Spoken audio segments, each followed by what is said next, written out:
So, eto nga guys, may nagte-trending na chocolate crunch cake. At syempre, gaya-gaya po tumaya tayo.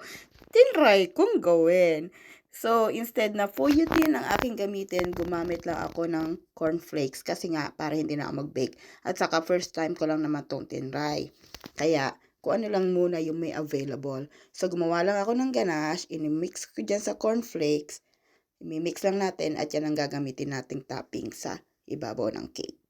Yan, mekos-mekos lang. More chocolate ganache para mas masarap.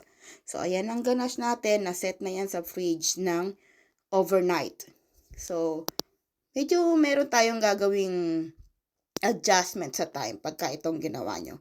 At saka, para maging still crunchy yung nasa top niya, guys, dapat bago kainin, saka mo ilalagay.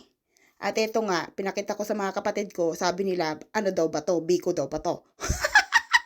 So, para hindi magbukang biko, nilagyan ko siya ng pistachio bits on top.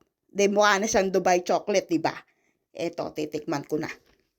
Tikman natin, i-verdict natin. Pero parang wala lang din siyang pinagkaiba sa Dubai crunch cake. So, this is our dessert. Ayaw pa niya kumain. Ako na ang kakain. Puro ako na lang yung nasa video.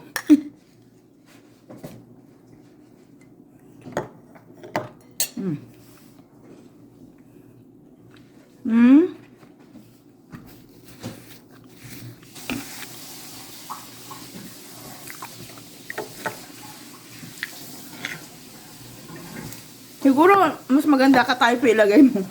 Parang Dubai chocolate din naman.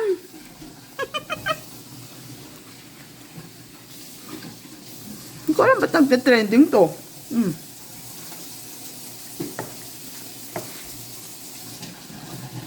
So, ayan ang pronunciation kung paano mo i-pronounce yung fuyitin. Baka mamaya, mamali kayo maging iitin. Ay. Yung ibang ginamit sa yung ibang gumagawa. Fuyitin ba tawag doon? French yata yung salita na yun eh. Yung ginagawa nila. Shorter version to. Kasi naman magbe-bake pa ako yun. Yung ginamit ko na lang, cornflakes ang ginamit ko. Hindi ko alam kung pagkakaiba. Pero para lang sa pistachio cake ang ano. So, may natira kaming konti. The next day, ang ginawa ko, nagdikdik ulit ako ng cornflakes at saka nilagay ko sa ibabaw. At alam nyo ba, masarap talaga siya pag may crunch. Yun lang. Masarap siya. Siyempre, masarap pistachio cake.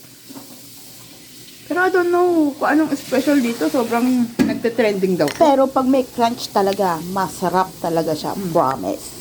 I will try to make again next time using fuyitin. Thanks for watching. I love you all.